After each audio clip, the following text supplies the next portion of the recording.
Hey everyone, this is Veronica. Thanks for joining me for my daily scent of the day video.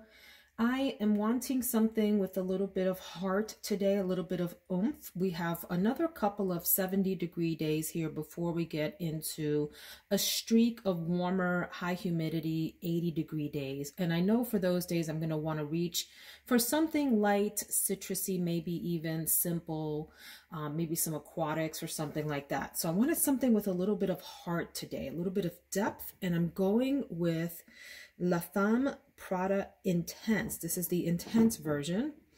And I wasn't sure what to expect from this when I initially purchased it. The reviews were pretty mixed. And I think it boils down to whether you like tuberose or not, because for me, that is a prominent note in this composition. Let me start with the bottle because I do enjoy a good bottle. I like this bottle. It's got a faux leather wraparound on the back with Prada imprinted on it. Pretty heavy bottle, and in the back of the bottle you can see that it has like a reflective coating back there, and so you have Prada here raised on the front, and you can see that in the back on the reflection as well, and then the nice cap with Prada raised there. So nice bottle.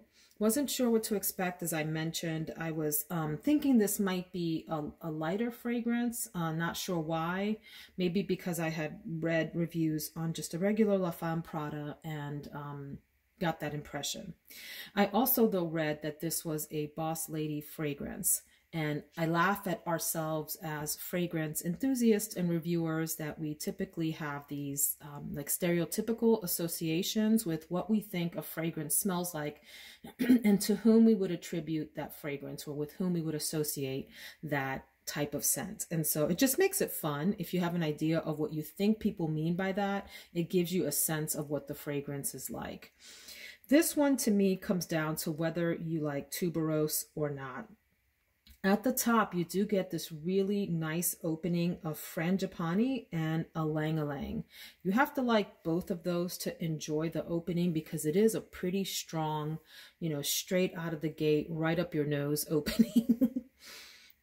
It makes no apologies. It's like, I'm here, I've got the tropical yellow floral thing going on, and you either love me or hate me. I happen to love both of those notes quite a bit. You see them in the thumbnail for today's Scent of the Day video. I like them both. Ylang-ylang to me, interestingly enough, some people talk about it being buttery. Some people talk about it being maybe banana. Lots of different kinds of people have different reactions to ylang-ylang. Sometimes to me it can come across a bit spicy even, which I know sounds strange, but spicy yet floral, combined with that beautiful, sweet, lush, succulent smell of the frangipani. I really like the opening, which sets the stage then for the middle notes. You get tuberose absolute in the middle. There's no secret that I'm a big fan of tuberose. People either love or hate that note. It's a very polarizing one. I happen to be on the love side. I have a tuberose video posted of some of my favorite tuberose fragrances, and I'm working on a part 2 video because I have so many. I love them, and I want to share my passion for tuberose. You also get orange blossom and jasmine sambac in the middle. So to me, the middle is a very deep, beautiful floral composition. It's not leaning too heavy though on the white floral side. Perhaps it's because of the orange sort of balancing it out, so it doesn't go over into like floral bouquet territory. It stays somewhere in the middle of like juicy citrus and lush white floral, with those yellow florals from the top still mixing their way in there, if that makes sense. In the base, you get vetiver, vanilla, patchouli, and iris. So the more you let this sit on your skin and the more you sniff on it, the more you get what I would classify as that like patchouli, maybe even a slight leathery base.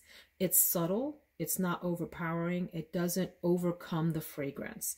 This, by and large, is a floral and citrus fragrance to me. Very smooth, very pretty, Would I call it a boss lady fragrance? Not so much. Typically when I think of that, the association I make is with heavy leather-based fragrances or really loud in-your-face types of fragrances, like maybe even fracas, that tuberose or fraca, if you don't say the S on it, fragrance. This one to me is a bit softer, more feminine. It still has a lot of presence and body, but isn't offensive to me, unless you dislike tuberose, and then yeah, you would probably find this offensive. I find that this has decent projection around you. I can't speak to the longevity yet. It appears to be moderate based on reviews.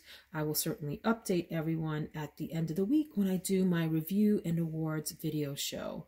But for now, I give the bottle a thumbs up and I give the fragrance a thumbs up. This is pretty. This is nice. It's got some body, some depth, some character, lots of personality. Not a soft fragrance, but not a super hard, right in your face kind of fragrance. So that's La Femme Prada Intense, or Intense, if you want to do the French pronunciation. I hope that you all have a fabulous day. If you like this kind of content, consider subscribing. If you're returning, I appreciate you. Hey friends, and I'll see you on the next one. Take care, everyone.